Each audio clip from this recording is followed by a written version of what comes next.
जे अलंकापुरा यात्री येती, भले एकादशीला रात्रीच जाती आणि त्रयोदशीला इथे नसती. विठाला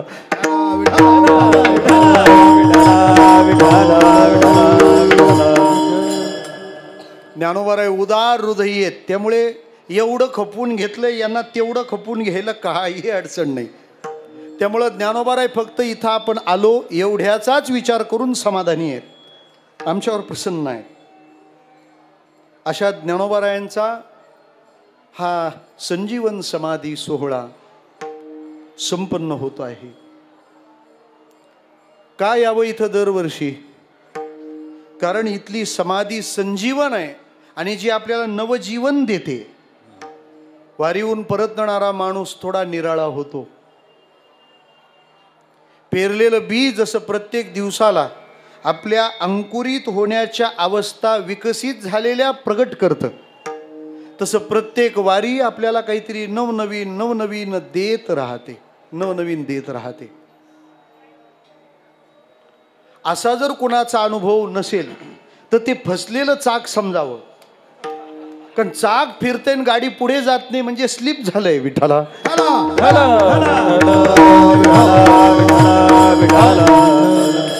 आमच्या जीवनातली कृती आणि कृतीतली वृत्ती अधिक अधिक पवित्र होत गेली की समजायचं वारी आपल्याला पावली, वारी आपल्याला पावली. आणि ती पावली पावते. हा, आळंदीतल्या निवासातला प्रत्येक क्षण आपलं जीवनोन्नयन करत आहे. प्रत्येक क्षणी आपण व्युत्थानाचे अनुभव घेतो आहोत. त्यामुळं हा काळ अत्यंत दिव्य काळ आहे, हा अत्यंत पवित्र काळ आहे. ज्ञानोबारायांच्या सगळ्याच गोष्टी रॉयल आहेत. मग त्यांनी समाधीसाठी निवडलेला काळ किती रॉयल असेल. मला वाटतं यापेक्षा पवित्र, याच्यापेक्षा सुंदर काळच नसावा. आणि म्हणून ज्ञानोबारायांच्या संजीवन समाधी सोहळ्याच्या काळात आपण आळंदीत आहोत. अष्टोत्तरशे वेळा समाधी जिथं साधली त्या भूमीत आपण आलो आहोत. आणि इथे आल्यानंतर मी दरवर्षी या गोष्टी पुन्हा पुन्हा पुन्हा पुन्हा सांगतो, कारण त्या ह्याच निमित्ताला सांगता येतात. आळंदीच्या वारीला आल्यावर काय घडेल काही नाही घडेल हा भाग स्वतंत्र आहे.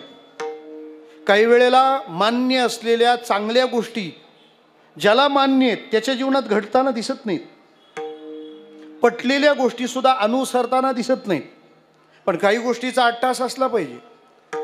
तुकाराम महाराज म्हणाले आपल्याला की जोडोनिया धन उत्तम व्यवहार आहे, पण त्यांना पण मिरच्यांमध्ये फसवणारे आपणच आहोत. त्याच्यामुळं व्यवहार उत्तम ठेवा, त्याच्यात लाभ कमवा. पण अवघड झालं, विठोबाला बोंबा माराव्या लागल्या खोपोलीपासून पनवेलपर्यंत. आमचा एवढाच भाग चरित्रात येतोय. विठोला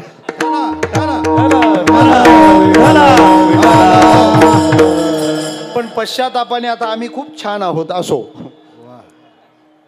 विठोबाने बोंबा मारल्या म्हणून खोपोलीला एक मंदिर आहे पांडुरंगाचं, साजईला. त्याला बोंबल्या विठोबा म्हणतात. म्हणजे त्याने तिथे बोंबा मारल्या. पण याचा अर्थ आमच्या लोकांना अजून नीट कळालेला नाही का तिथं वर्षातून एकदा बोंबलांचा बाजार भरतो. विठ्ठल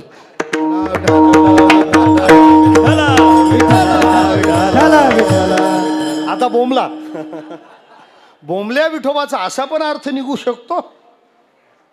अवघड आहे. ज्ञानोबारायांनी प्रयत्नच यासाठी केला होता की या सगळ्यातून आपण बाहेर येऊ. ईश्वर निष्ठांची मांदी आळी. मला काय म्हणायचंय तात्पर्याने, चांगला व्यापार करा असं म्हटलं, पण त्यांना व्यवहारात गडबड झाली. पांडुरंगाने वसूल करून दिले तो भाग वेगळा. आणि तुकोबारायांचे कोणाकडे काही राहिले असतील तर ते पांडुरंगानेच वसूल करावे. आम्ही त्या भानगडीत पडू नये. विठ्ठला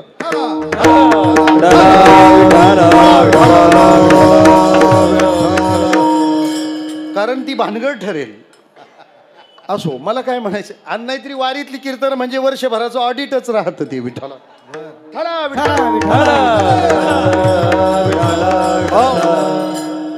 समर्थ रामदास स्वामींनी सांगितलं काय, आधी प्रपंच करावा नीट, आधी प्रपंच नीट करा. आणि यांचं गमन बोल्यावरूनच झालं, मग आता करता काय? याचा अर्थ त्यांनी सांगितलेलं ते बरोबर आहे, परंतु त्यांच्या जीवनात त्याचा तसा योग नसावा. तसं आळंदीत आल्यानंतर काही घडेल, काही घडणार नाही, काही राहील, काही होणार नाही, काही होईल. पण आळंदीच्या वारीत आल्यावर काही नाही घडलं तरी कीर्तन श्रवण आणि कीर्तन करणं घडलंच पाहिजे, कीर्तन करणं घडलं पाहिजे. त्याचं कारण असं आहे, हिमालयात जे लोक समाधीस्थ होतात त्यांच्या समाधीला योग समाधी म्हणतात. काहींची योग समाधी असते, काहींची अग्नी समाधी असते, परंतु आळंदीतली ज्ञानेश्वर महाराजांची आहे ती कीर्तन समाधी आहे, कीर्तन समाधी आहे. त्याचं कारण ज्ञानोबाराय समाधीस बसून काय करत असतील, त्यांनी स्वतःसाठी काय पर्याय ठेवलाय, तर त्यांची आवड कीर्तनाशिवाय दुसरी काही नाही आहे.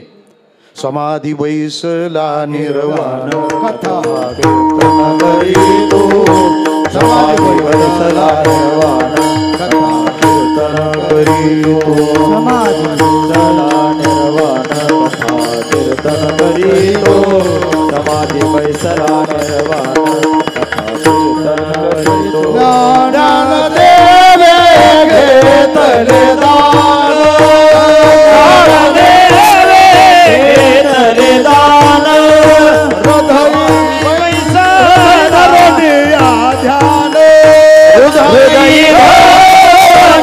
या ध्यान, समाधी बैसला निर्वाण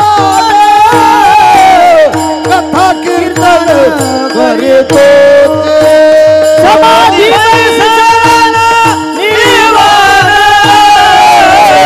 कथा कीर्तन करीतो.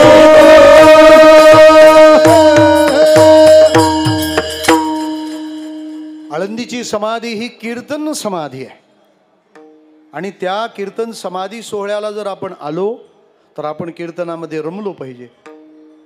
आणि वारीत आल्यानंतर तरी माणूस फक्त एवढंच शोधत असतो, कीर्तन कुठं चालू आहे, कीर्तन कुठं सुरू आहे, कीर्तन कुठं सुरू आहे. आणि वारीत त्या अपेक्षा फार असतात, कारण वारीमध्ये कीर्तन चालू पाहिजे, चालू कीर्तन नाही पाहिजे अशाही अपेक्षा असतात. तेव्हा अशा प्रकारचा हा प्रवास वारीतला सगळा आपला असतो. आणि जिथून तिथून वाट काढत, गर्दी पार करत करत, कुठले कुठले भोंगे करणे त्यांचं सोसत सोसत आपण कीर्तन करत असतो. सगळं सोचतो, याच्याबद्दल काही सोचत नाही आहोत आणि काही शोचतही नाही आहोत. असा माऊलींचा समाधी सोहळा हा आळंदीच्या कानाकोपऱ्यामध्ये संपन्न होतो आहे. आणि या समाधी सोहळ्यामध्ये वैकुंठवासी परमश्रद्धेय आपलं परमार्थिक श्रद्धास्थान प्रेममूर्ती विठ्ठलबाबांच्या ह्या पवित्र आश्रमामध्ये दरवर्षी हा सोहळा संपन्न होतो. बाबांच्या विचारांचा वसा आणि वारसा पुढे चालवणारे आणि आपल्या सर्वांवर अकारण प्रेमाचा वर्षाव करणारे प्रेममूर्ती श्रीनिवास महाराज यांच्या उत्तम अशा मार्गदर्शनाखाली ही विचारांची मेजवानी पर्वणी आपण लुटत आहोत.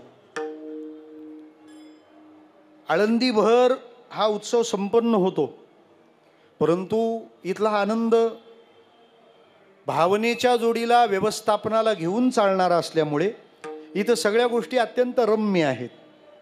मंगलता, दिव्यता, रम्यता वास करते, त्याला मंदिर असं म्हणतात. बऱ्याच मंदिरावर मंदिर असं फक्त लिहिलेलं असतं, विठ्ठला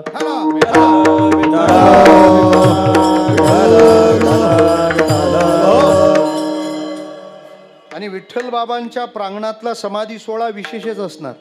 त्याचं कारण ज्ञानोबारायांचा समाधी सोहळा हा तेव्हाही विठ्ठलानेच पार पाडला होता. विठ्ठला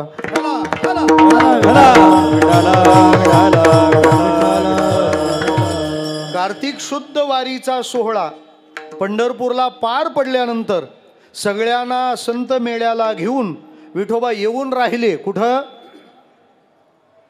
विठोबा जाऊ दे आता, राहिला विठ्ठला.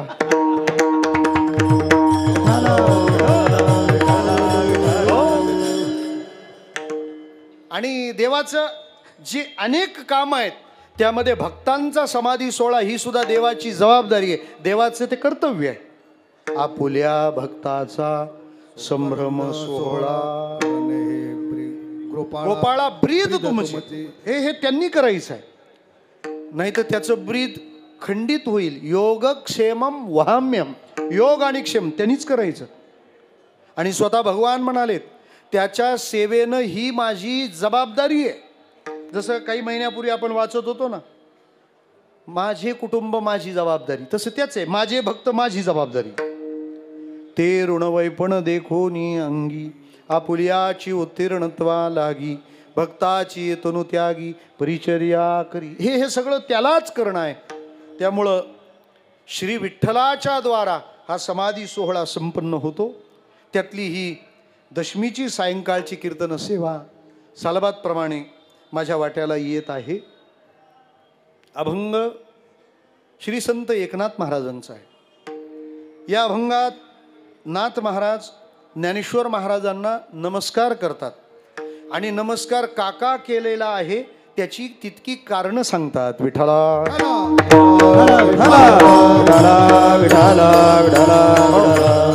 या सगळ्या अभंगात शब्द भाषा नमस्काराची आहे.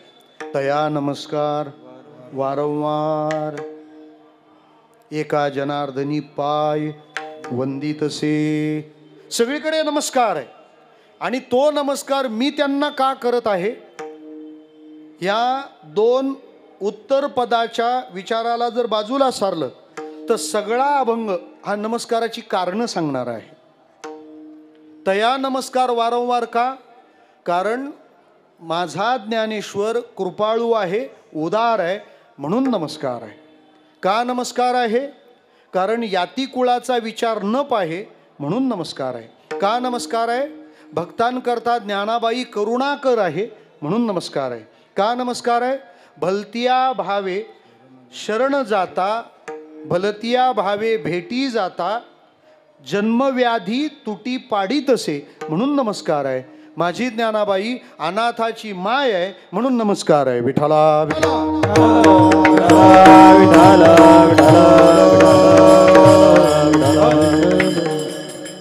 जसा नमस्कार महत्वाचा आहे तशी नमस्काराची कारणं सुद्धा महत्वाची आहेत. कारण नमस्काराच्या कारणांनी नमस्काराला अर्थपूर्णता येते. नमस्कार खूप जागी आहे. नमस्कार चांगला असला तर बऱ्याचदा त्याच्या जागा चांगल्या नसतात. त्याही गमती तुम्हाला पाहायला मिळतील. सुभाषितकार म्हणतात, सज्जन आणि दुर्जन एकदम जर समोर आले तर पहिला नमस्कार कोणाला केला पाहिजे? सज्जनाला. मग दुर्जनाला का? सज्जनाचा नमस्कार मागं राहिला तर फार फरक पडणार नाही, पण तो राहिला तर सप्त्याला धोका. विठ्ठला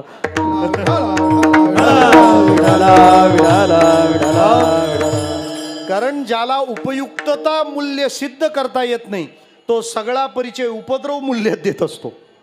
दुर्जनम प्रथमम वंदे सज्जनम तदनंतरम. हा विषय अत्यंत गंभीर होता म्हणून दृष्टांत पण तसाच दिलाय. विठ्ठला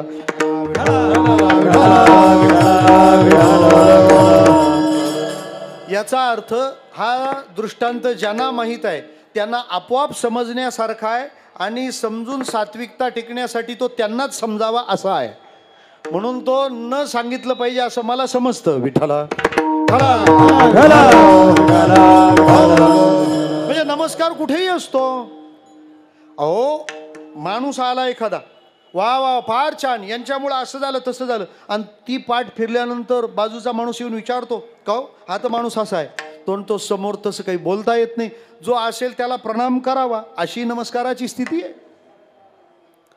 सध्या सप्तांना इतके चांगले दिवस आलेत, हे 2 महिने नमस्कार करणाऱ्यांची लाईनच लागली. कीर्तन संपतानाच येतात ते बरोबर. विठ्ठला स्थानिक स्वराज्य संस्था त्यांना फार असं वाटतं की बा महाराजांचा आशीर्वाद मिळाला की आपलं सीट कन्फर्म. आता कधी कधी महाराजाचंच पडतं तर त्यांच्या आशीर्वादावर फारच श्रद्धा आहे. म्हणजे विठ्ठला मग ते सुद्धा नमस्कार करतात. त्या नमस्काराचा अर्थ काय घ्यावा ही मोठी पंचायत आहे. अजून सोपं सांगतो. गावामध्ये पालखी निघते, पालखी. त्या पालखीचे भोई असतात, पुढे 2 मागे 2. आणि आमच्या माता, गृहिणी, भगिनी पूजेचं सामान घेऊन येतात आणि ती पालखी ज्याने खांद्यावर घेतली ना त्याचे पाय धुतात. मला नमस्कार सांगायचा आहे. त्याचे पाय धुतात. अख्खं गाव पायी चाललंय पण फक्त आपल्याच पायाला नमस्कार झाला, आपलेच पाय धुतले गेले. म्हणून ज्याने खांद्यावर पालखी गेली त्याने असा कॉलरला हात लावू नये. का? पालखी तू खांद्यावर घेतली म्हणून हे पाय धुणं. हा नमस्कार पालखीला आहे, तुला नाही. विठाला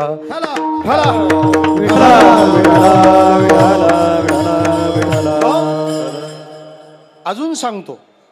बरेच नमस्कार अप्रतिष्ठित आहेत, त्यातले हे 2. तिसरा एक अप्रतिष्ठित नमस्कार आहे जो कधी कधी संत आपल्याला करतात. लागून या पाया विनवितो तुम्हाला, लागून या पाया विनवितो तुम्हाला, लागून या पाया विनवितो तुम्हाला, लागून या पाया विनवितो तुम्हाला.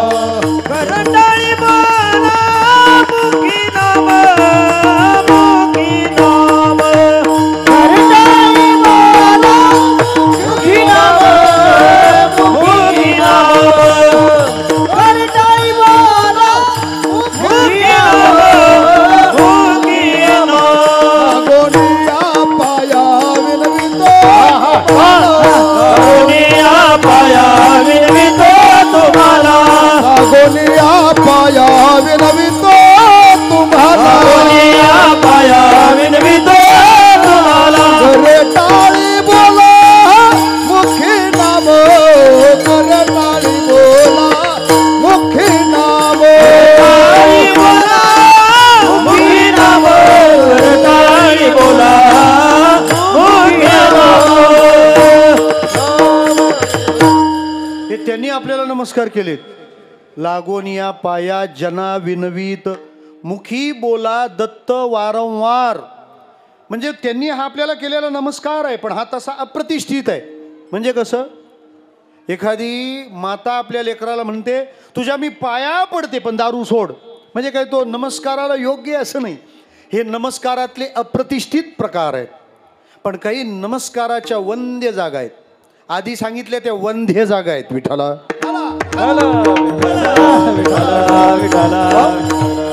नमस्काराच्या वंद्य जागा. पहिली जागा सांगतो.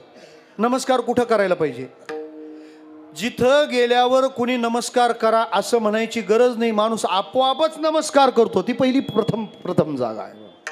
सांगावं लागत नाही की आता नमस्कार करा. एक विधान उच्चारलं जातं बघा. दिव्यत्वाची जेथे प्रचिती तेथे कर माझी जुळती. इथं नमस्कार करा असं सांगायची गरज नाही. ती जागा आपोआपच असते.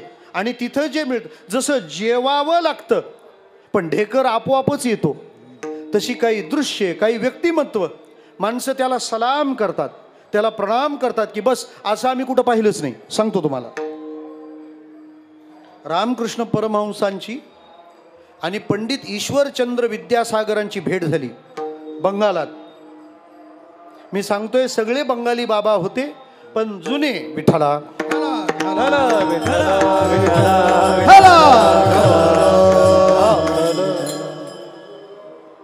आता बंगाली बाबाच्या नादी लागू नका, कंगाली बाबा व्हाल.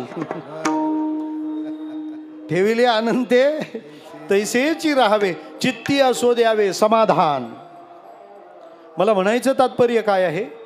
त्या दोघांची भेट झाली आणि ईश्वरचंद्र विद्यासागरांना जेव्हा पहिल्यांदा पाहिलं त्यावेळेला रामकृष्ण परमहंसांचे हात जोडले गेले.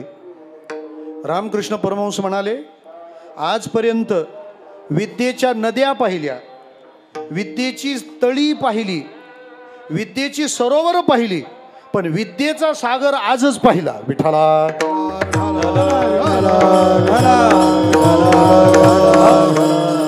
ते आपोआप असतं. आता काय बाबांनी गोड चाल काढली पहिली. वा वा वा वा वा. म्हणजे ओल्डन पण आणि गोल्डन पण. अशी चाल काढल्यानंतर वा कोणी म्हणा असं सांगावं लागतं का? असं सांगावं लागतं, म्हणा आता वा म्हणा, नाही तर ते वा म्हणणारे घेऊन जावं लागतं मग विठ्ठला.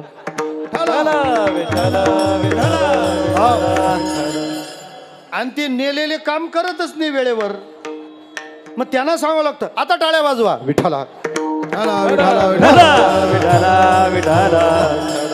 आता ती एक जागा असते ना, तिथल्या तिथेच झालं पाहिजे ते. म्हणजे मैफिलीमध्ये वा हा शब्द ज्याच्याकडून उच्चारला जातो त्याला तो कळत नसतो, त्याला प्रामाणिक वा म्हणतात. वा असं झपकन निघून जातं, कळतही नाही. आता त्याच्यात नवीन एक फॉल्टी पीस आलाय, फर्स्ट कॉपी. अरे वा विठ्ठला, असं वाटतं याची स्टेपनी पंक्चर आहे. अरे वा शब्द म्हणजे सहजच असतो ना. एका गायकाला विचारलं तुमचं मरण कशात असतं? तो म्हणतो ज्याला गायनातलं कळतं पण जो समेला वा म्हणत नाही ते मरण आहे. आणि दुसरं ज्याला काहीच कळत नाही ते कुठं पण वा म्हणतं ते पण मरणच आहे विठ्ठला.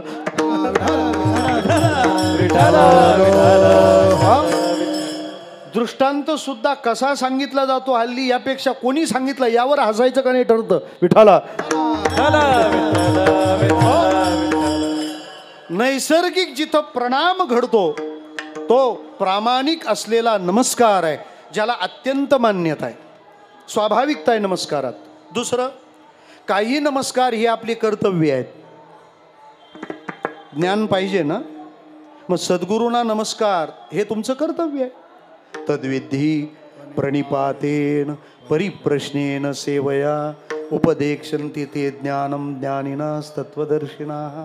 हा नमस्कार स्वाभाविक नाही, हा कर्तव्य म्हणून आहे, तो केलाच पाहिजे. वाटतं ना आपलं सगळ्यांचं कल्याण व्हावं, आपलं भलं व्हावं, आपला सांभाळ व्हावा. श्री संताची या माथा चरणावरी, श्री संताची या माथा चरणावरी, श्री संताची या माथा चरणावरी, श्री संताची या माथा चरणावरी.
माथा चरणावरी साष्टांग हे करी दंडवत. पूर्वी साष्टांग दंडवताची परंपरा होती, आता चौरंग झाला आहे. त्याच्यात एक नवीन प्रकार आला आता नमस्काराचा. ते पण सहज नाही, चालताना पाय लागला तर. आणि तो पाय लागल्यावर पण असा नमस्कार का करावा? कारण कुणाचा लागला हे ज्याच्या लागलंय तो शोधत असतो. मग त्याला कन्फर्म झालं पाहिजे का हाच तो, म्हणून तो सांगतो मी विठ्ठला.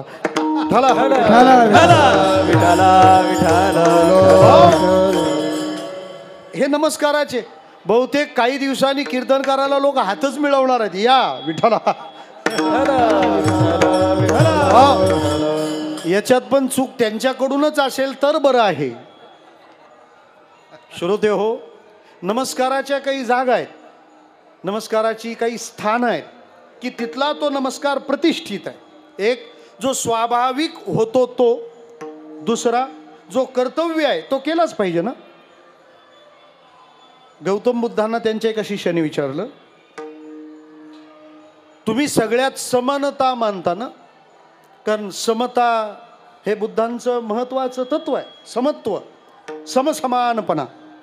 मग जर सगळ्यात समानता आहे, मग जेव्हा तुमचं प्रबोधन असतं, संबोधन असतं, तेव्हा आम्ही खाली आणि तुम्ही वर.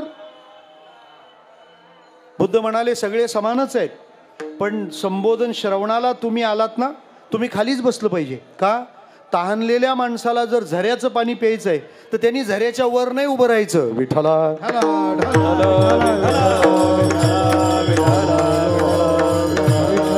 हो, लक्षात घ्या. यशस्वी होणं हा पुरुषार्थ आहे, पण विनम्र होणं हा फार मोठा सद्गुण आहे आणि तो असावा लागतो. कुठेही पाहायला मिळत नाही. आणि तो नसेल तर मग ती अपूर्ण स्थिती माना. एक शायर का ख्याल है आपको होगा. तो म्हणतो झुकता वही है जिसमें जान है, आकड़पन मुर्दे की पहचान है. विठला विठला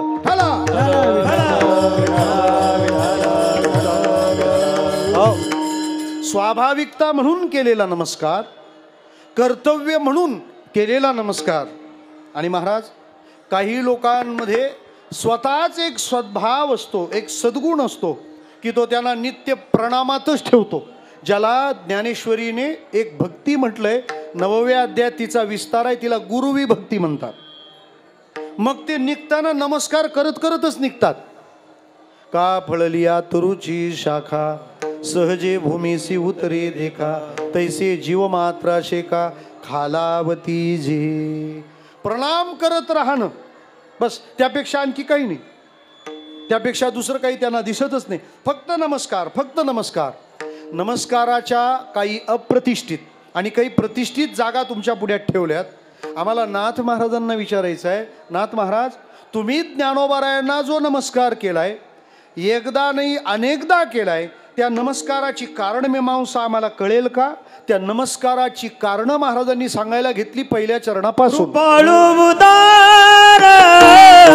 माझा ज्ञानेश्वर कृपाळू उदार, माझा ज्ञानेश्वर कृपाळू उदार, माझा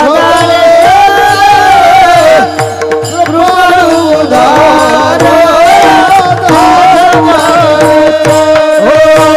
कृपाळू उदार, माझा ज्ञानेश्वर कृपाळू उदार, माझा ज्ञानेश्वर कृपाळू उदार, माझा ज्ञानेश्वर कृपाळू उदार, माझा नमस्कार वारंवार, दया नमस्कार वारंवार, दया नमस्कार वारंवार, दया नमस्कार वारंवार. न पाह्याती कुळाचा विचार, न पाह्याती कुळाचा विचार, न पाह्याती कुळाचा विचार, न पाह्याती कुळाचा विचार, न पाह्याती कुळाचा विचार, न पाह्याती कुळाचा विचार, न पाह्याती कुळाचा विचार, न पाह्याती कुळाचा विचार. का नमस्कार करता? आणि एकदा नाही अनेकदा नमस्कार आहे. वारंवार वारंवार वारंवार वारंवार नमस्कार करण्याची कारणं सुद्धा महाराजांनी तितक्याच प्रमाणात सांगितली आहेत. कृपाळू ज्ञानेश्वर म्हणून नमस्कार, उदार ज्ञानेश्वर म्हणून नमस्कार, आणि माझा ज्ञानेश्वर म्हणून नमस्कार. विठला विठला त्यामुळे हे चरण तीनदा म्हटलं पाहिजे. कृपाळू ज्ञानेश्वर तया नमस्कार, उदार ज्ञानेश्वर तया नमस्कार, माझा ज्ञानेश्वर तया नमस्कार. वर्णनामध्ये काही रीती असतात. कृपाळू या शब्दाने ज्ञानोबारायांच्या स्वरूपाचं वर्णन आहे, उदार या शब्दाने स्वभावाचं वर्णन आहे, आणि माझा या शब्दाने संबंधाचं वर्णन आहे. विठ्ठला विठ्ठला.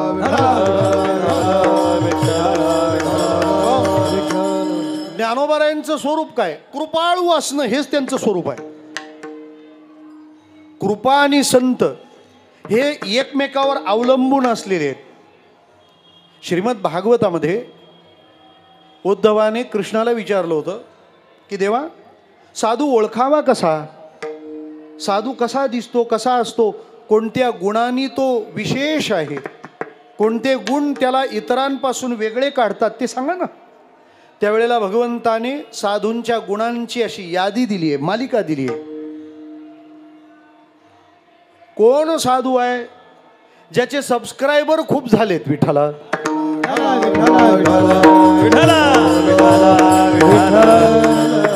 त्याचे फॉलोअर्स खूप आहेत. बरोबर आहे. कसं काय साधू ओळखावा? त्या साधूचा परिचय काय? तेव्हा भगवान म्हणतात, कृपालुरकृतद्रोह स्थितिक्षु सर्वदेहिनाम सत्यसारो नवद्यात्मा समसर्वोपकारकाः. या गुणांची यादी सांगितली. त्यातला हा पहिला श्लोक आहे एकादश स्कंदातला, आणि त्या श्लोकातली आरंभाची बाजू, सुरुवात भगवंताने ज्या सद्गुणाने केली तो साधूचा सगळ्यात मोठा गुण आहे कृपाळू असणं. आणि नाथांनी त्याच्यावर जे भाष्य केलंय त्या भाष्यात आणखी शिखर गाठलंय. ते म्हणतात, कृपेशी स्वतंत्र जन्म नाही. कृपेला स्वतःला स्वतंत्र राहता येत नाही, ती साधूच्या आश्रयानेच उभी राहिली. विठ्ठला.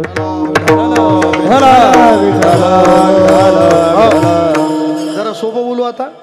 साधू शिवाय कृपा नाही आणि कृपेशिवाय साधू नाही. विठ्ठला. आणि काही काही पूर्वसुरींचे संकेत आहेत ना, ते पुढच्या पिढ्यांनी पाळले पाहिजेत असे आहेत. म्हणजे जेव्हा साधूच्या सद्गुणांची चर्चा करण्याची वेळ आली तेव्हा देवाने साधूचे बाकीचे सगळे गुण मागं ठेवलेत.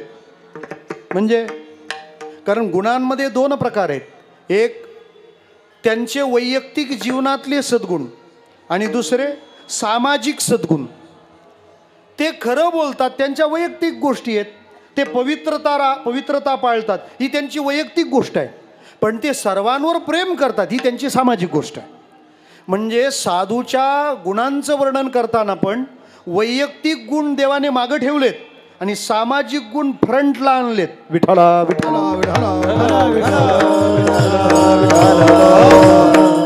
म्हणजे साधू फार तप करणारा ही गोष्ट मागे ठेवा.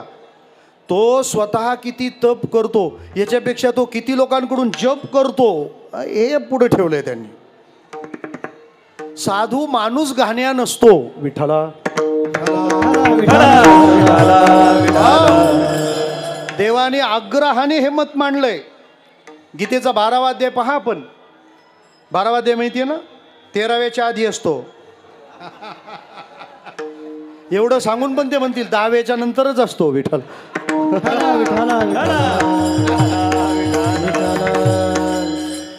देवाने साधू लोकांना कंपल्शन केलंय. कोणतं? साधूला लोक कंटाळले नाही पाहिजेत. लोकांना साधू कंटाळले नाही पाहिजेत आणि साधूला लोक कंटाळले नाही पाहिजेत. यस्मानो द्विजती लोको लोकानो द्विजती चया. मला सांगा ना, आपण जसे तसे येतो, माऊली कंटाळते का आपल्याला? उलट त्यांनी ऑफर काढली, खटनट यावे शुद्ध होनी जावे, यावे शुद्ध होनी जावे, खटनट यावे शुद्ध होनी जावे, यावे शुद्ध होनी जावे, होनी पिटी भावे तो खावे, होनी पिटी भावे तो खावे, होनी पिटी भावे तो खावे. दवंडी पिटली त्यांनी. ती पिटायलाच मी भिवंडीहून आलोय की खट नट यावे. जे जसे असतील ना ते तसे स्वीकारावे लागतात आणि मगच तुम्ही त्यांच्यावर कृपा करू शकता. साधूमध्ये कृपालुता या गुणाला सगळ्यात पुढे ठेवलंय आणि तोच पूर्वसुरींचा दंडक आपल्या संतांनी पाळलाय. जिथं जिथं संतांना संतांच्या गुणांचं वर्णन करायचं असेल आणि त्यात जर अनेक गुण सांगायचे असतील तर त्या गुणांच्या यादीत जर कुठं कृपाळू शब्द आला तर तो मागून कुठून पण उचलतात आणि पहिला आणून ठेवतात. हा दंड काय?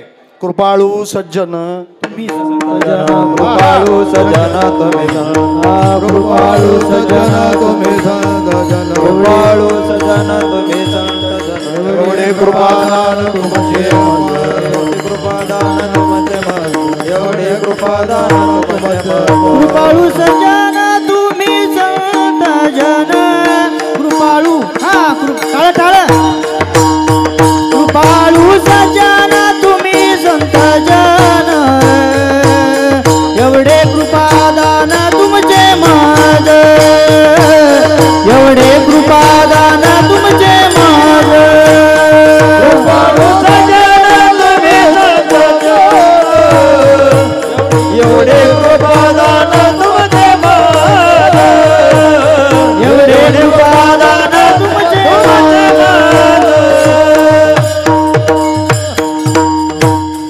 कृपाळू या शब्दाला इतकं महत्त्व आहे. त्या यादीत तिथून कुठून पण उचलून कृपाळू शब्द नेहमी पुढे ठेवलाय. तिथून प्रवास असावा.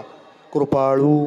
आता ऐका, कृपाळू म्हणजे कृपा करण्याची नुसती इच्छा नाही. कृपा करणं हा इच्छेपेक्षा शक्तीशी संबंधित शब्द आहे. लक्षात ठेवा. दया येत असते बऱ्याच जणांना, पण कृपा करता येते एखाद्याला. परिस्थिती प्रतिकूल झाली की सगळ्यांना जे वाईट वाटतं त्याला दया म्हणतात आणि ती परिस्थिती बदलवणं याला कृपा म्हणतात. विठ्ठला. एका खड्ड्यात 100 किलो वजनी माणूस पडला. मुळात तो 100 किलो झाला म्हणजेच खड्ड्यात पडला. विठ्ठल.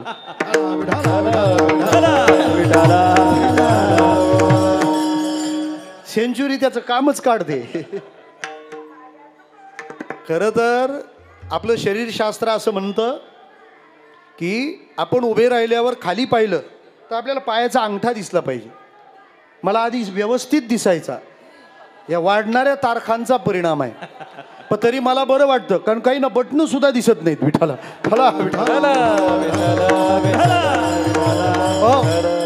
मेंटेन असणं गरजेचं आहे. जाऊ द्या. मला काय म्हणायचं आहे, 100 किलो माणूस कुठं पडला?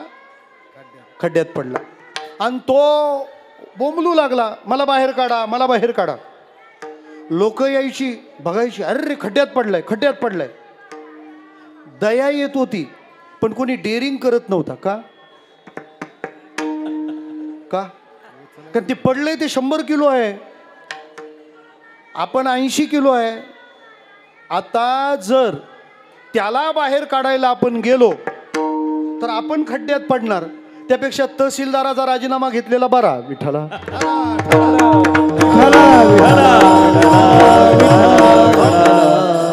हे पार्थ, इसे पर्याय नहीं है. विठ्ठला.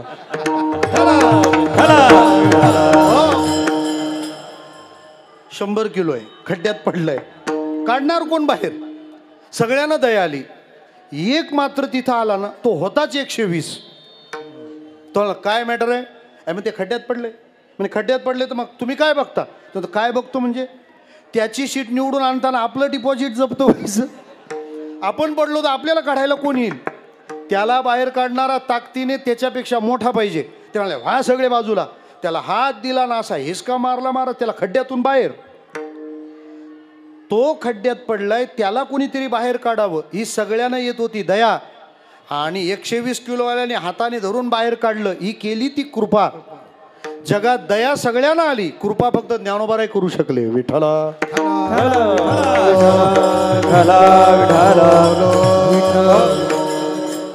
देण्याची क्षमता, देण्याची ताकद याला कृपा म्हणतात. आणि देताना हायगय न करणं याला उदार म्हणतात. सोपं बोलतो अगदी. सगळ्यांचा उद्धार होऊ शकतो हे ज्ञान वेदात अवगुंठित होऊन पडलं होतं.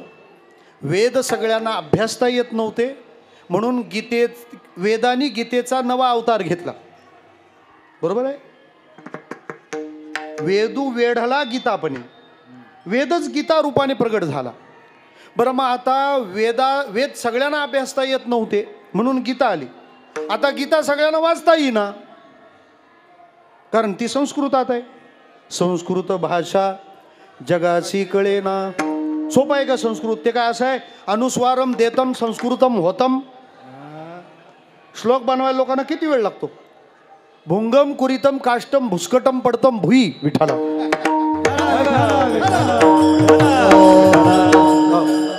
हे ढोक महाराजांचं वाक्य आहे, ज्याचं त्याच्या नावावर दिलेलं बरं. सध्या चोऱ्यालाही वाढल्यात. विठाला विठाला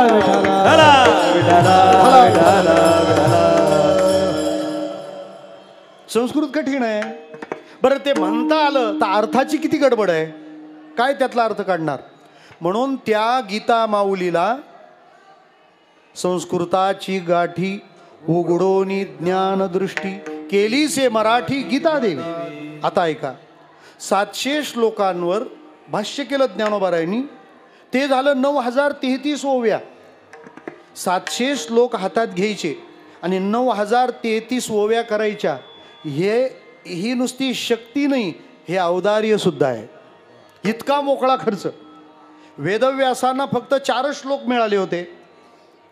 अहमेवा समेवाग्रे नान्यद्यत् सदसत्परम. चतुश्लोकीच होते. व्यास कशाला म्हणतात? 4 श्लोक घेऊन 18,000 श्लोक देऊ शकतात, त्याला म्हणतात वेदव्यास. आणि ते जिथे बसतात त्याला व्यासपीठ म्हणतात. आम्हा व्यासांचा व्यासांपेक्षा पीठाशीच जवळचा संबंध. विठ्ठला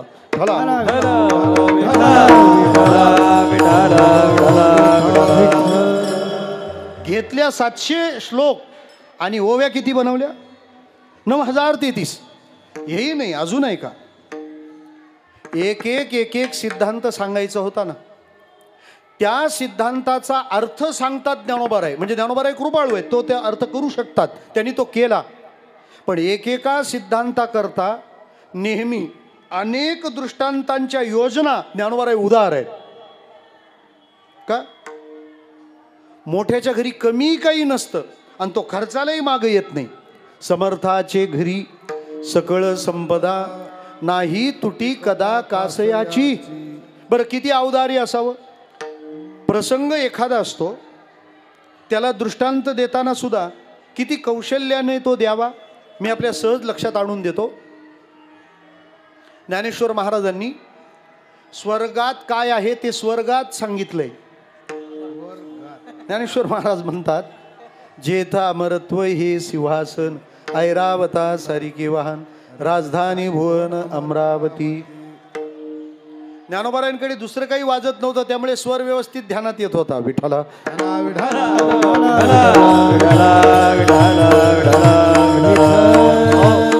तरी बरं, सुरू होण्याच्यात आपला आटोपणार आहे. विठाला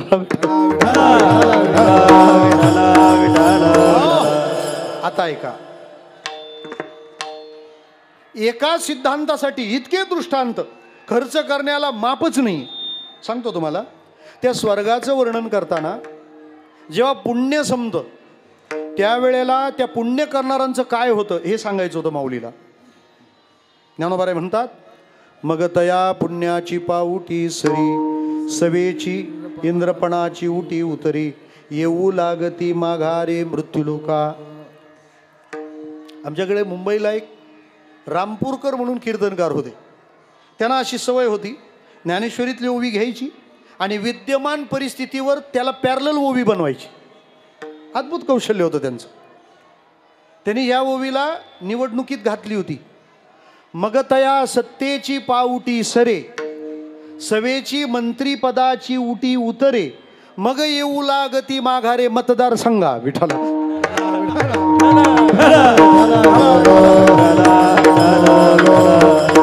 तुका मने जाती पुण्यक्षय भोगती पुण्यक्षय भोगती पुण्यक्षय भोगती. प्रमाण परफेक्ट आहे, फक्त त्यांचं पुण्य ना आपला टाइम क्षय अधोगती. ते अशा ओव्या छान करायचे. हे मी विडंबन म्हणून केलंय, एवढीच काटून टाकू नका. मग आता पुण्य संपलं की मागं यावं लागतं. त्याला ज्ञानेश्वर महाराजांनी एक उदाहरण दिलंय, दृष्टांत दिलाय. मला उदारत्व सांगायचं आहे त्यांचं. ज्ञानेश्वर महाराज म्हणतात, जैसा वेश्या भोगी कवडावेची, मग दारईचे पुन येतेची, तैसे लाजीरवाने दीक्षितांचे काय सांगो. व्हेरिएशन ज्ञानोबारायांसारखं जगाला कोणी देऊ शकलं नाही. परिस्थिती कोणाची वर्णन केली आहे? पुण्य करणारांची. आणि दृष्टांत कोणाचा दिलाय? पाप करणाराचा. विठ्ठला.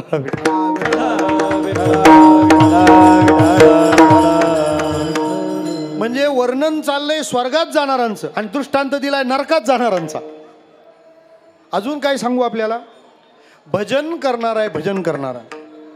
भजन करायला लागल्यानंतर माणसाची विषयासक्ती कमी होते आणि प्रेमासक्ती वाढते. या दोन गोष्टी सांगायला ज्ञानेश्वर महाराजांनी सेम मटेरियल वापरलं आणि इतकं बहारदार आनंद दिला लोकांना. ज्ञानेश्वर महाराज म्हणतात, भजन वाढल्यावर प्रेमासक्ती वाढते. याच्यासाठी नदीचं उदाहरण दिलं.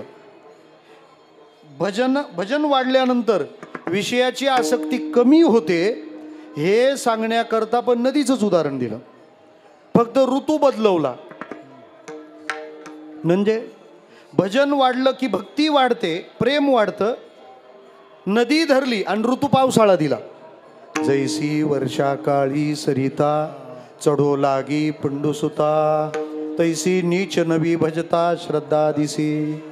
ज्ञानेश्वर महाराजांना विचारात पडले ते की नदीमधूनच सगळं पार करू, लोकांना कळायला सोपं जाईल. मग भजनाला लागल्यावर विषयांची ओढ कमी होते. परत नदी, फक्त ऋतू बदलवला. भजनाने प्रेम वाढतं याच्यासाठी पावसाळा घेतला होता आणि भजनाने विषयाची आसक्ती घटते याच्यासाठी कोणता ऋतू घेतला? हिवाळा. सध्या कोणता चालू आहे? हिवसाळा. विठ्ठल.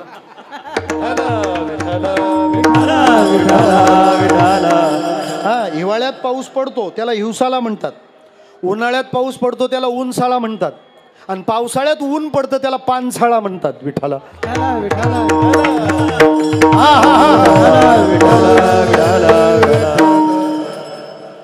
ऋतू बदला, राग बदला. काय केलं माऊलीनी? जैसा शरत्कालू रिगे, मग सरिता ओहटू लागे, तैसे चित्त काढेल वेगे प्रपंचोनी. दोन ऋतू, वर्षा ऋतू, शरद ऋतू.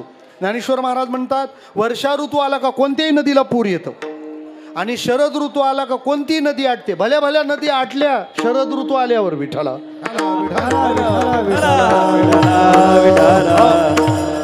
बरं, आता शरद ऋतू वेगळा, वर्षा ऋतू वेगळा आहे. शरद आणि वर्षा एक नाहीये आता. विठ्ठला. वर्षा तिकडं आहे. विठ्ठला. विठ्ठला. हे तुमच्या वर्षा नाही ना गेलं. विठ्ठला.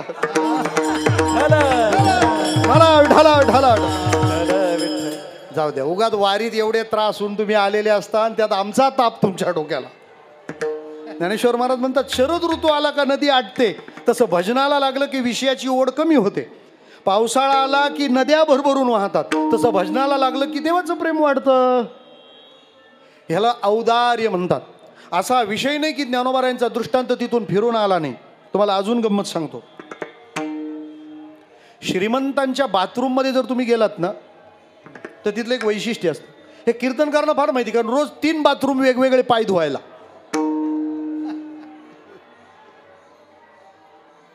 त्यांच्याकडे आहे ना, पायाचा साबण वेगळा असतो, पोटरीचा वेगळा, मांडीचा वेगळा, पोटाचा वेगळा, छातीचा वेगळा, गालाचा वेगळा, मानेचा वेगळा, नाकाचा वेगळा, कपाळाचा वेगळा, पापण्यांचा वेगळा, कानाचा वेगळा, केसाचा, शेंडीचा पण वेगळा.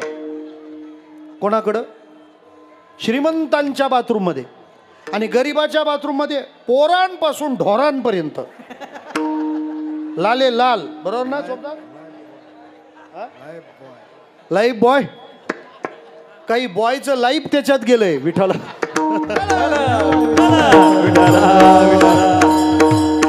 ज्ञानोबारांचे दृष्टांत म्हणजे श्रीमंताचं बाथरूम आहे, पायाला साबण वेगळा, पोटाला वेगळा. विठ्ठला. बरं, नुसतं असून नाही, काहींच्या फ्रीजमध्ये फार ड्रायफ्रूट भरलेले असतात, पण ते घेऊन येताना गुळ शेंगदाणा आणतात. ज्ञानोबा हे तसं करत नाहीत. ज्ञानोबा देताना भरभरून देतात. ज्ञानोबा उदार आहेत, म्हणून तर मिळविली मांदी वैष्णवांची, जयाने घातली मुक्तीची गवांदी.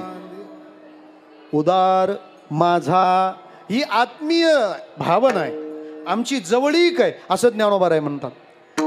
कोणत्याही संताला कोणी जवळचा वाटो नाही त्याला आमचा वाटो, पण ज्ञानोबा म्हटल्यानंतर साधकाचा माय बाप दर्शने हरे ताप, साधकाचा माय बाप. बोला बोला. दर्शने हरे ताप, साधकाचा माय बाप.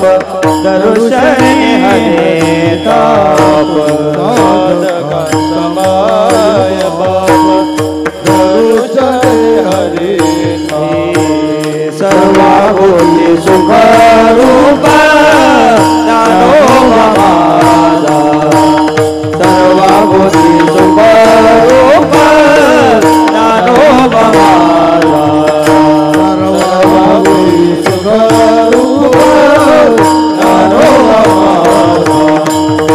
सर्वाभूती सुख रूप ज्ञानोबा माझा.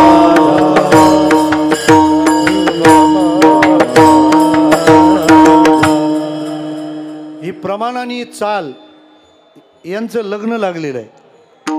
इंग्लिशमध्ये त्याला मेड फॉर इच अदर म्हणतात. ते एकमेकासाठी बनले. ही चाल दुसऱ्या प्रमाणाला शोभत नाही, हे प्रमाण दुसऱ्या चालीत शोभत नाही. विठाला जसं हिऱ्याला सोन्याचंच कोंदण पाहिजे, बस तसं असतं. म्हणजे सोनं चमकणारा आणि त्यात हिरा अनमोल, मग त्याची शोभा छान राहते. काही वेळेला फार गमती जमती होतात. सप्त्याची पत्रिका फार भारी असते, तिथं गेल्यावर एवढा कचरा. विठाला दोन्ही गोष्टी एकसारख्या पाहिजेत, बस एवढंच मला म्हणायचं आहे. काळ बदलत जातो. पूर्वी सारखा आता राहत नाही. पूर्वी अभ्यास फार असायचा, तारखाच नसायच्या. विठाला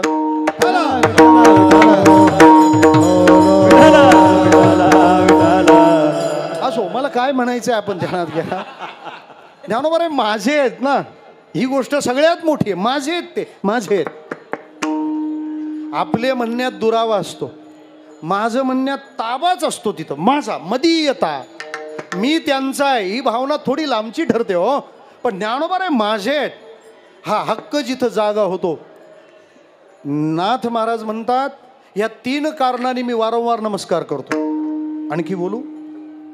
ज्ञानोबारायांनी गीतेवर भाष्य करणं म्हणजे ते कृपाळू, 3,500 दृष्टांताची उधळण करणं म्हणजे ते उदार, आणि माझ्यासारख्या प्रत्येकाच्या उद्धाराचा ते विचार करतात, म्हणून ते माझे.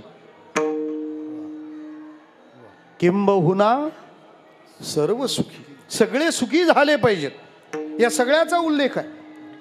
उलट चांगले नंतर ते वाकडे तिकडे पहिले घेतलेत. जे खळांची व्यंकटी सांडो तया सत्कर्मी रती वाढो. हे व्यंकटी सांडो असंच आहे. शहाणे मध्ये मध्ये काय काय घेऊन उगवतात. विठाला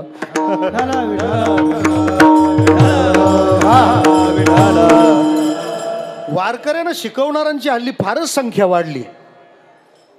मला एक जण म्हणाला,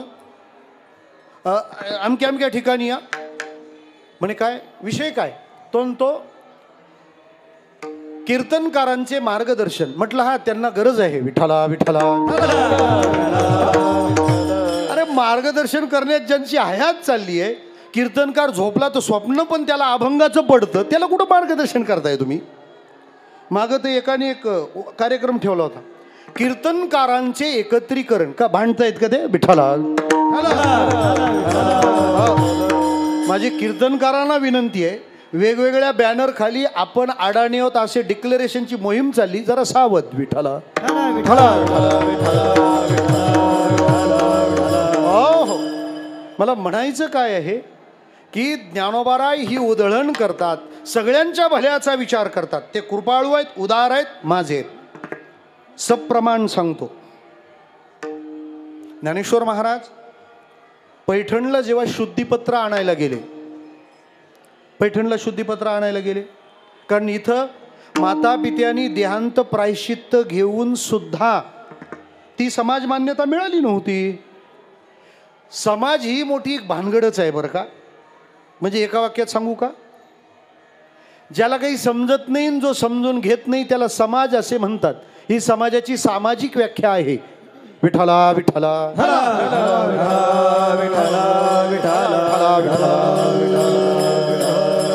हो हो. मला म्हणायचं तात्पर्याने असं आहे की ज्ञानेश्वर महाराज शुद्धीपत्र आणायला जातात. बरं, गंमत अशी आहे, ज्यांचं नाव घेतल्यानेच शुद्धी होणार आहे त्यांना आपण शुद्धीपत्र आणायला पाठवतो, म्हणजे आपण लय शुद्धीवरच आहोत. विठ्ठला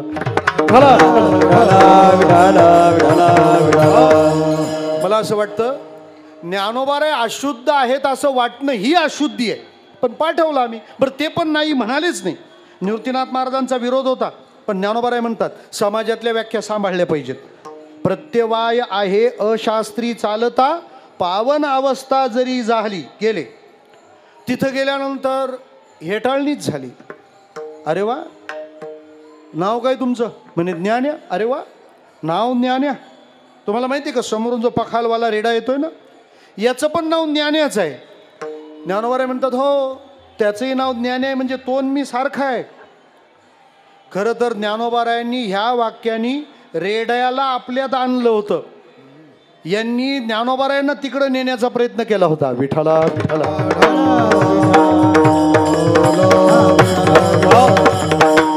माणसांचे प्रवास ज्याच्या त्याच्या वृत्तीनुसार असतात. ते म्हणाले मग तुम्ही जर ज्ञानी आहात, तुम्ही ज्ञानदेव आहात, ज्ञानांचे देव, आणि ज्ञानाचं मूर्तिमंत रूप म्हणजे वेद. ते म्हणाले मग तुम्हाला जर वेद येत असतील तर ह्याला पण यायला पाहिजे. हा पण ज्ञानदेव आहे तर याच्याही मुखात वेद पाहिजे. ज्ञानेश्वर महाराज म्हणतात तुमची इच्छा असल्यावर काय होणार नाही. आता गंमत सांगतो तुम्हाला. शुद्धीपत्र का पाहिजे होतं? समाजात स्वीकारलं जाईल म्हणून. समाजात काय यायचं होतं? तोपर्यंत मुंज होणार नव्हती. मुंज का करायची होती? त्याशिवाय वेद शिकता येणार नव्हते. काय कळलं तर पा, नाही तर राहू द्या. विठ्ठला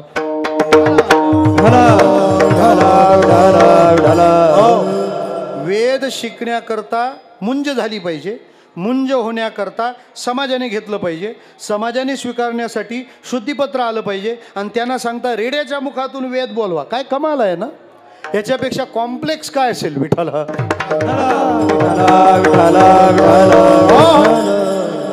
पण ज्ञानोबाराय असे आहेत ना, सगळ्यांचीच हाऊस पुरवतात. ते म्हणतात आता वेद बोलवा असं तुम्ही म्हणाले, पण वेद काही एक आहे का? ऋग्वेद, यजुर्वेद, सामवेद, अथर्ववेद, याच्यातला कोणता? याला म्हणतात कॉन्फिडन्स. त्याच्यापेक्षा मी म्हणतो ॲटिट्यूड म्हणा. कुठला वेद पाहिजे सांगा. ते कधी कधी सप्त्याच्या पत्रिकेत कीर्तनकाराच्या नावापुढे अभंग छापले राहतात. बरोबर आहे ना. काही काही पत्रिकेत सौजन्य छापले जातात. कधी कधी महाराजापेक्षा त्याचा मोठा फोटो असतो. विठ्ठला एवढं मोठं सौजन्य दाखवलेलं असतं. झाली गंमत अशी, त्या पत्रिकेत कधी कधी अभंग छापलेले असतात आणि त्या अभंगावर कीर्तन करायचं असतं. काही वेळेला अभंग ते कीर्तनकाराला दिलेले असतात आणि काही वेळेला ते कीर्तनकाराने दिलेले असतात. विठ्ठला हो हो. ज्ञानोबाराय म्हणतात मी सांगतो तो वेद नाही, तुम्हाला पाहिजे तो. मग आता ते पेपर देताना सोपा देतील. उच्चारायला सगळ्यात कठीण ऋग्वेद आहे ना. बरं आहे, आपल्याकडे व्यवस्था आहे लगेच. ते म्हणतात ऋग्वेद होऊ द्या. ज्ञानोबाराय म्हणतात ऋग्वेद तर ऋग्वेद. ज्ञानदेव म्हणे बोले रे ऋग्वेद. महाराज जे ऋग्वेद सुरू केला ना, ते सगळे ब्रह्मवृंद अवाक झाले. त्यातले काही घरी गेले आणि आपली बाडपोथ्या घेऊन आले. का? ते म्हणतात याचं प्रोनाऊन्सिएशन इतकं परफेक्ट आहे, करेक्शन करूया. त्यामुळे आता ज्या पोथ्या उपलब्ध आहेत त्या तिकडून करेक्शन होऊन आलेले आहेत. विठ्ठला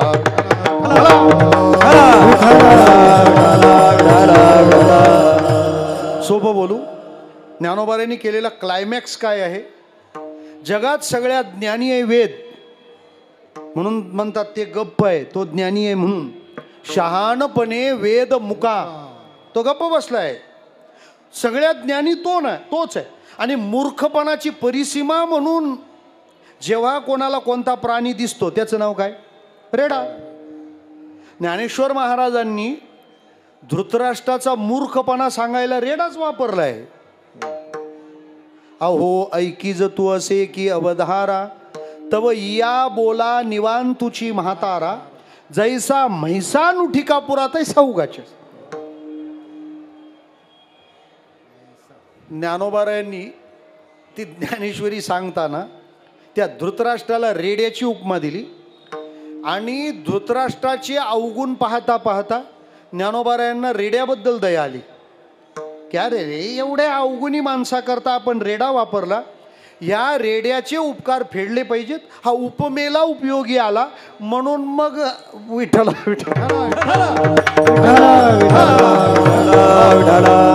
ज्ञानोबाराय कोणाचंही उसना अंगावर ठेवीत नाहीत, फेडतात ते. म्हणून त्या रेड्याला तिथं वापरलं आणि इथं काम करून घेतलं.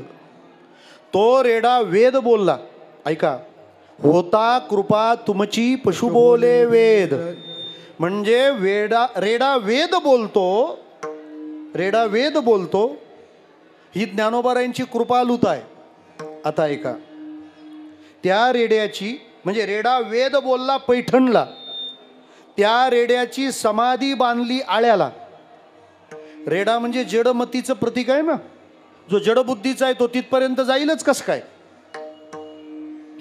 कारण समाधीची जागा पतंजलीनी योगसूत्रात सांगितली आहे, तदेवार्थ मात्र निर्भासम स्वरूप शून्यम इव समाधी. ज्ञानोबाराय त्याचं वर्णन करतात. पुढील पैस पारुखे, मागील स्मरावे ते ठाके, ऐसिया सरिसिया भूमिके समाधी राय. अशा भूमिकेवर समाधी राहते. आणि त्या भूमिकेला रेडा थोडा पोचणार आहे? रेडा भूमिकेवर पोचणार नाही, समाधीच्या. म्हणून ज्ञानोबारायांनी भूमीवर समाधी दिली आळ्याला. पैठणला वेद बोलावले. ज्ञानेश्वर महाराज कृपाळू आहेत. आळ्याला त्या रेड्याची समाधी झाली. ज्ञानेश्वर महाराज उदार आहेत. आणि आंबेगाव तालुक्यामध्ये घोड नदी वाहते ना, अश्वगंगा, तिच्या तीरावर चास नारोडी नावाचं गाव आहे. ज्ञानेश्वर महाराजांनी स्वतःच्या हाताने त्या चास नारोडीला त्या रेडेश्वर महाराजांची दशक्रिया केली आहे. आता एक उत्सव झाला फार मोठा. श्रोते हो, ज्ञानेश्वर महाराज त्याच्या मुखातून वेद बोलावतात. म्हणजे ज्ञानेश्वर महाराज कृपाळू आहेत. त्याला समाधीचा वैभव प्रदान करतात. म्हणजे ज्ञानेश्वर महाराज उदार आहेत. आणि दशक्रिया आपण आपल्या हाताने कोणाची करतो? परक्याची का आपल्याची? बोला. तो माझा वाटला तरच मी त्याचा विधी करीन ना. मग रेडेश्वर महाराजांची दशक्रिया जर ज्ञानोबाराय करतात तर रेडेश्वर महाराजांकरता ज्ञानेश्वर माझाही आहे, ज्ञानेश्वर उदारही आहे, ज्ञानेश्वर कृपाळूही आहे. विठोबार कुमारी, विठोबार कुमारी, विठोबार कुमारी, विठोबार कुमारी,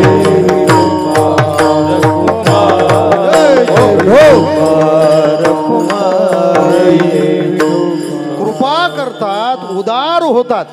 पण मग ठराविकां करता का विशिष्टां करता? ज्ञानेश्वर महाराज विशिष्टां करता नाही. कृपा करताना ते कसलाच विचार पाहत नाही.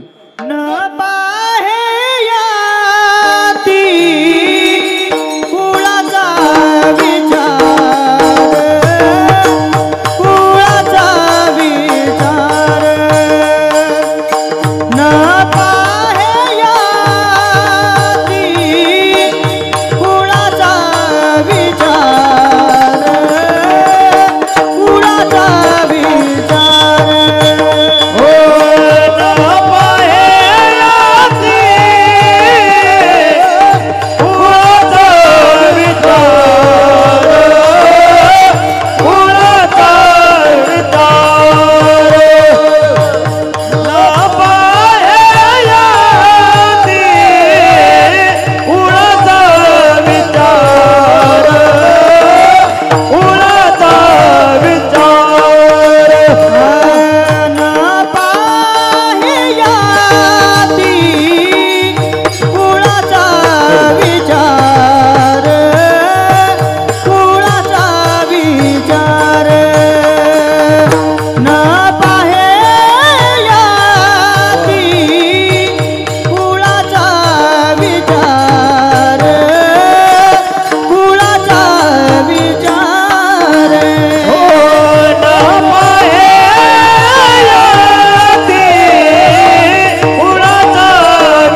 करुणा कर ज्ञानाबाई भक्त करुणा कर भक्त करुणा कर ज्ञानाबाई भक्त करुणा कर ज्ञानाबाई भक्त करुणा कर ज्ञानाबाई न पाहे याती कुळाचा विचार कुळाचा विचार न पाहे याती कुळाचा विचार कुळाचा विचार हो न पाहे याती कुळाचा विचार कुळाचा विचार न पाहे याती कुळाचा विचार कुळाचा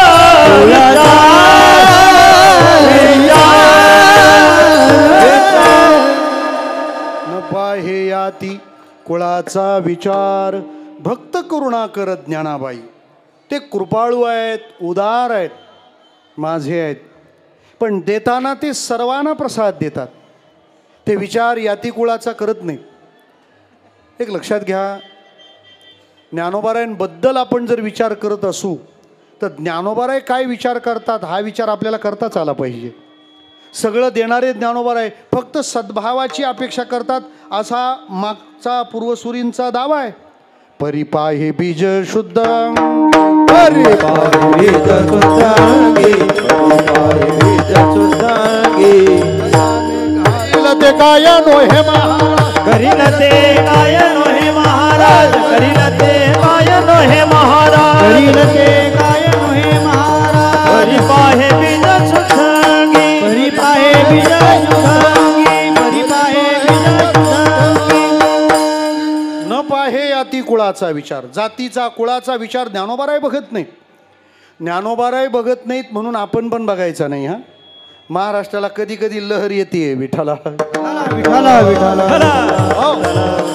मला असं वाटतं बरं का श्रीनिवास महाराज, कीर्तनकार निवडताना किंवा कीर्तनकार योजताना किमान कीर्तनकाराची जात बघू नये असं मला वाटतं. हा कीर्तनकार जातीचा आहे का नाही हे पहा. तुका म्हणे येथे पाहिजे तो जातीचा नसला चालेल पण जातीवंत पाहिजे, जातीवंत पाहिजे. महाराष्ट्र असा नाहीये जसा मध्ये मध्ये हल्ली व्यक्त होतोय. हे लागलेलं ग्रहण सुटलं पाहिजे. ज्ञानोबारायांना हे मान्य नाही, ज्ञानोबारायांना हे आवडणार नाही. उलट सगळ्यांना एकत्र आणून बसवले ज्ञानोबारायांनी. एके ठाई काला तुका म्हणे भावी काला. दोन टाळी नाही एकची टाळी झाली. विठाला विठाला.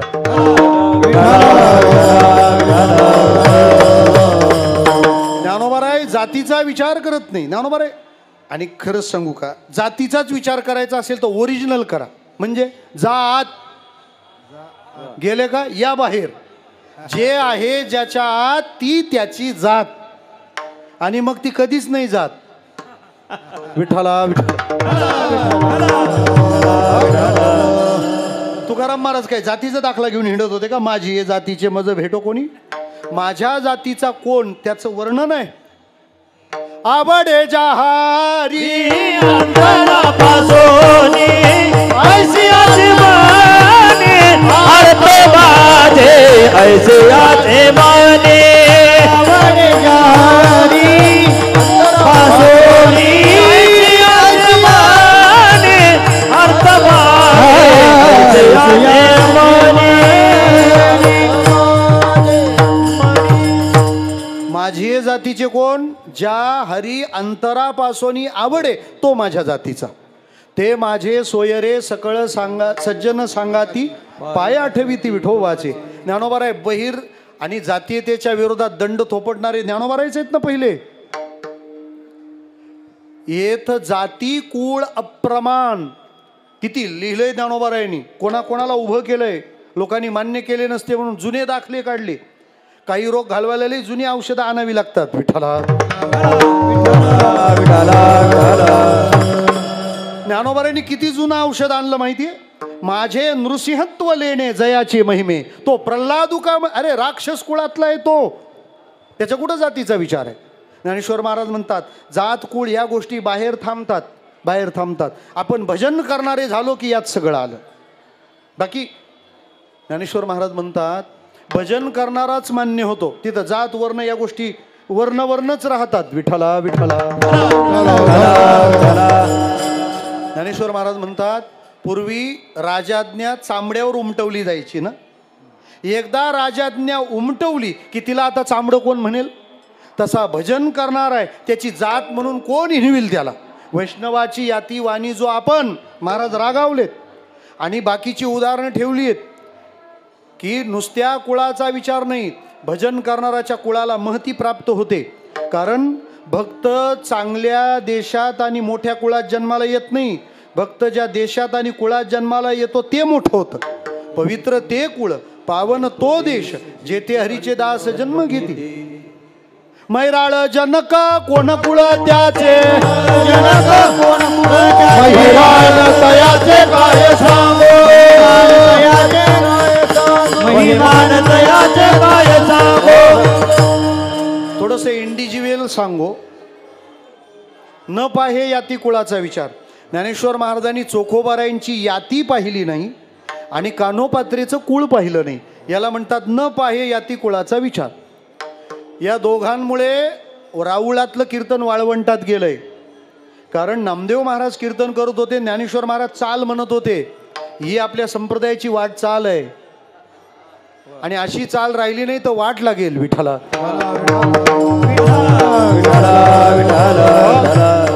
ज्ञानोबारायांनी चाल म्हणावी आणि तुम्ही चाल म्हणा, ही ऑर्डर जनाबाईने सोडावी, याला वारकरी संप्रदाय म्हणतात. हे त्याचं मूळ रूप आहे. ते अनेकदा विकृत करण्याचा प्रयत्न झाला पण परत जसंच्या तसंच ते होतच. मूळ रूपात ती वस्तू येते. आपल्या सप्तशृंगी मातेचं ते काढलं ना, वरचा सगळा लेप काढल्यावर आता ते आतलं रूप किती सुंदर झालं. अहो पुण्यात एक मारुती होता, त्याला तो शेंदूर लावून इतकी खाप चढली. काय गणपती होता, गणपती, त्याला इतका शेंदूर फासला की त्या गणपतीचा तो शेंदूर एक दिवस अख्खा बाहेर पडला. तो गणपतीचा शेंदूर बाहेर पडल्यावर तो आतमध्ये मारुती निघाला. विठ्ठला त्यामुळं अधूनमधून बरेच शेंदूर लावणारे मारुतीचा गणपती करू शकतात. विठ्ठला पण ज्ञानोबाराय म्हणतात असं नाही चालणार, सगळेच पाहिजेत, मला सगळे पाहिजेत. मग राऊळातलं कीर्तन सगळे येतील तिथं गेलं. कारण कबीर महाराज कसे काय येतील, चोखा महाराज कसे येतील, कान्होपात्रा वेश्याची गणिकेची कन्या आहे. मग वाळवंटात गेल्यावर, वाळवंट म्हणजे काय, ओपन टू ऑल. तिथं कीर्तनाला कोणालाच बंदी नाही. अजून पण वारी चंद्रभागेत गेला ना, ते 10 रुपये घेऊन चालतं, ते चालू असतं तिकडे. विठ्ठला आणि ते कोणी गेलं ते टुनटुन ते चालू कीर्तनात डिक्लेअर पण असतं, ते बरं आहे.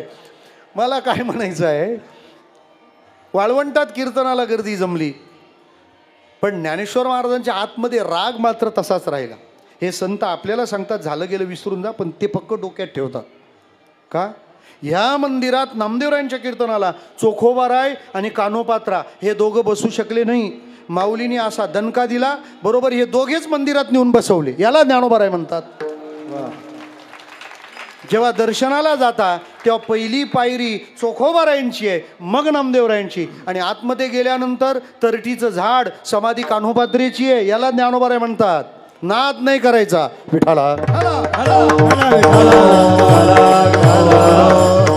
न पाहे यातीचा विचार, न पाहे कुळाचा विचार.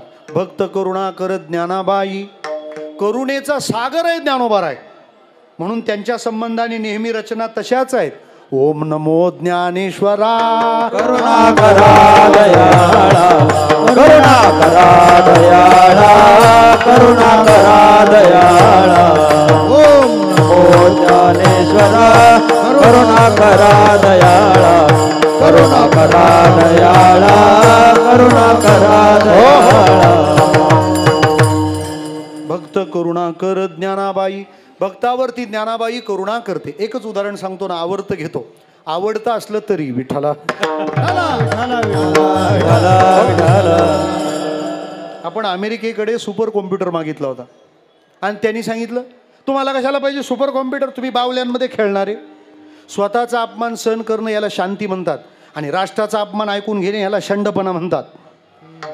मग हे का कीर्तनकाराच्या मुलाला लागलं, त्यांनी PM ऑफिसला कळवलं मला काही शास्त्रज्ञ, काही अवधी आणि काही निधी द्या, मी सुपर कॉम्प्युटर बनवतो.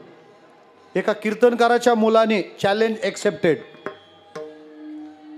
अकोल्याहून तो मुलगा दिल्लीला जायला निघाला. त्याचे वडील त्याला अकोला स्टेशनवर सोडायला आले. बाबा येतो, मोठ्या कामावर निघालोय. काय देऊ मी तुला? ज्ञानेश्वरी हातात दिली आणि सांगितलं बाळा माऊलींना विचारत विचारत रस्ता सापडेल तुला. आणि त्या मुलांनी ठरवलं रोज ज्ञानेश्वरी वाचन करायचं. 14 महिन्याचा अवधी घेतला होता. काही शास्त्रज्ञांच्या भेटी आणि निधी. 11 महिन्यात सुपर कॉम्प्युटर रेडी केला. अख्ख्या जगाने तोंडात बोटं घातली.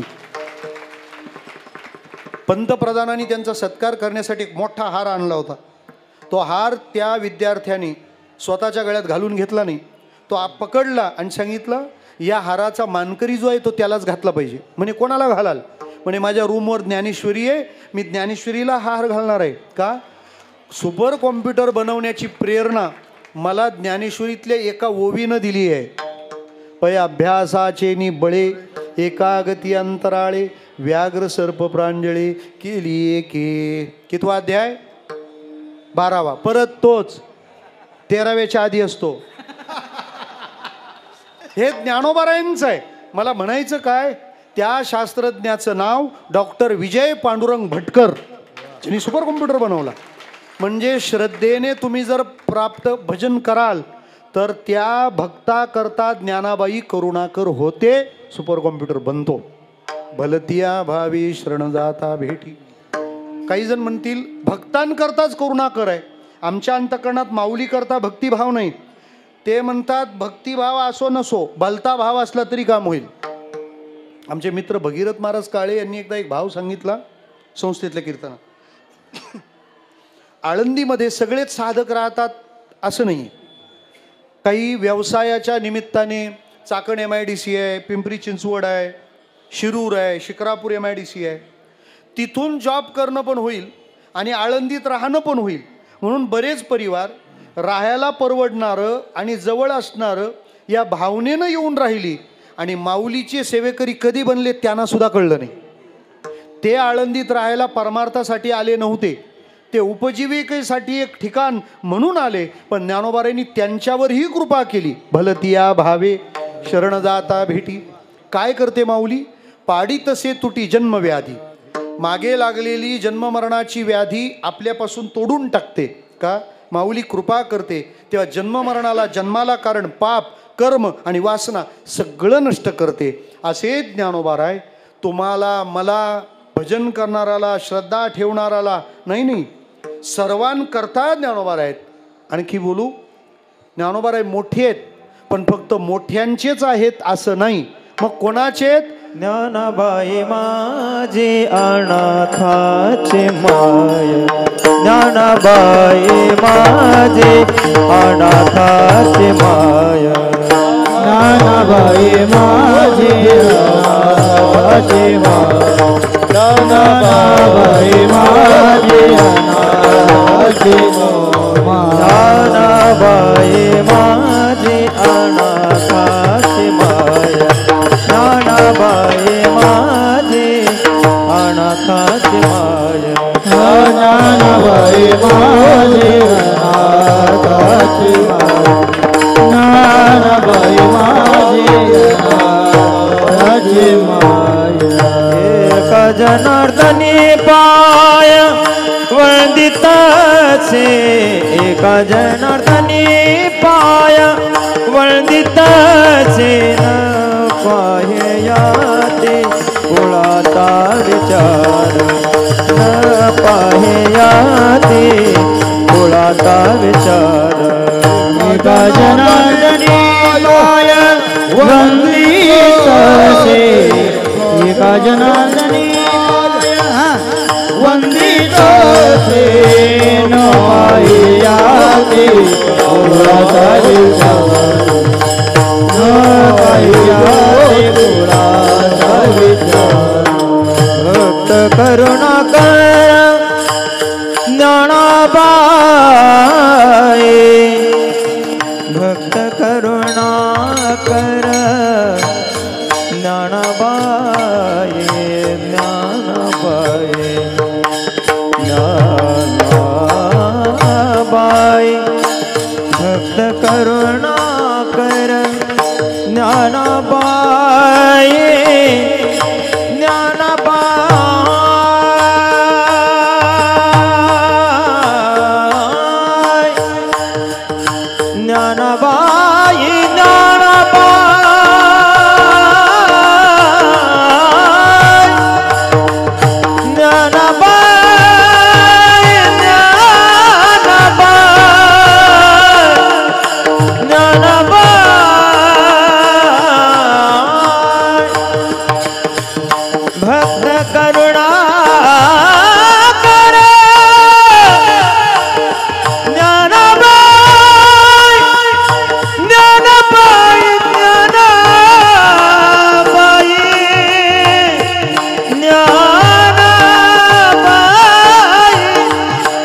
ज्ञानाबाई भक्त करुणाकर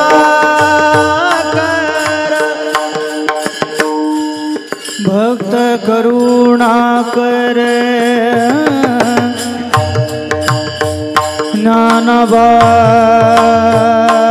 ज्ञानाबाई भक्त करुणाकर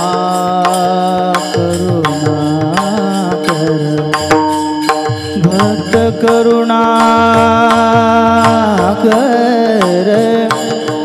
भक्त करुणाकर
भक्त करुणाकर ज्ञानाबाई न पाहियाती कुळाचा विचार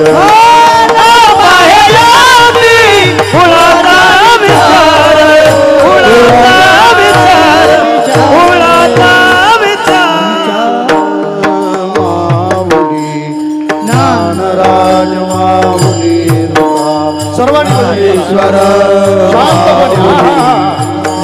ज्ञानराज माऊली तुकाराम महाराज ज्ञानेश्वर ज्ञानेश्वर ज्ञानेश्वर माऊली ज्ञानराज माऊली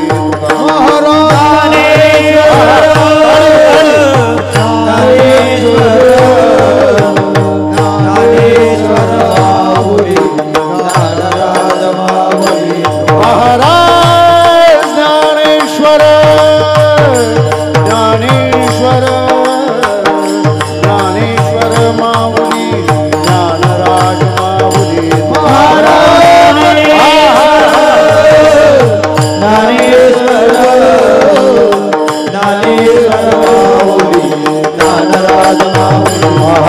ज्ञानेश्वर माऊली ज्ञानराज माऊली महाराज ज्ञानेश्वर माऊली ज्ञानराज महाराज ज्ञानेश्वर माऊली ज्ञानराज महाराज ज्ञानेश्वर माऊली ज्ञानराज महाराज ज्ञानेश्वर माऊली माऊली माऊली माऊली माऊली माऊली माऊली माऊली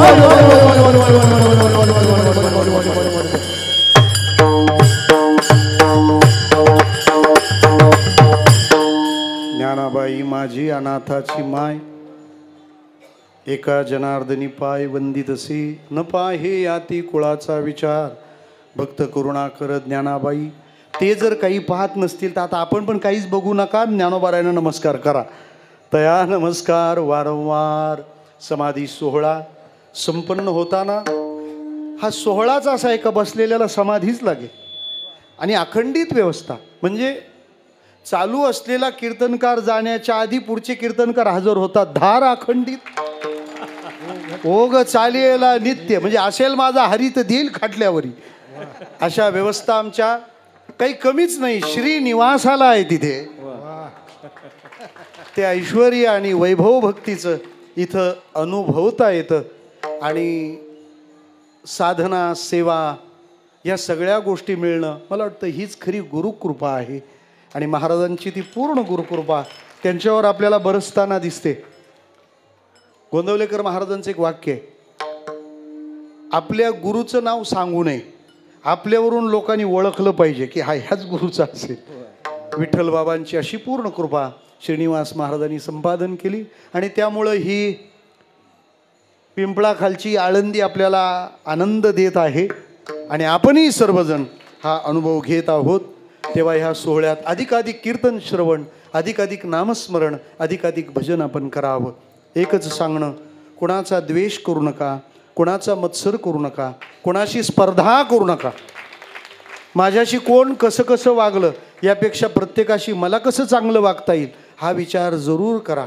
षडयंत्र कावेबाजपणा हे सगळे छोटे रिचार्ज आहेत दैवी सद्गुणांनी संपन्न व्हा हाताला काम मुखाला नाम कल्याणाचा दुसरा मार्ग नसतो आपल्या सर्वांच्या हृदयातल्या माऊलीला प्रणाम करतो आणि माझ्या शब्दांना विरामाकडे नेताना ही गोड गळ्याने गाणारी गंधर्व सभा आपण सर्व महाराज मंडळी आमचे गतीर महाराज आहेत आमचे सोमनाथ महाराज आहेत महाराष्ट्राचे लाडकी कीर्तनकार एक तर कीर्तनकार महाराष्ट्राचा लाडकाच आहे आणि त्याच्यात ते महाराष्ट्राचे लाडके कीर्तनकार आणि सर्व काय गोड चाल गायली आपण सर्वांनी किती गोड गायन केलं मृदंग वादनापासून आपल्या सर्वांच्या श्रवणातल्या अनुसंधानाची ही स्मृती आम्हाला चिरकाल लक्षात राहते पुन्हा एकदा माऊलींच्या चरणी माथा टेकवतो नमस्कार करतो आणि थांबतो विठ्ठल जय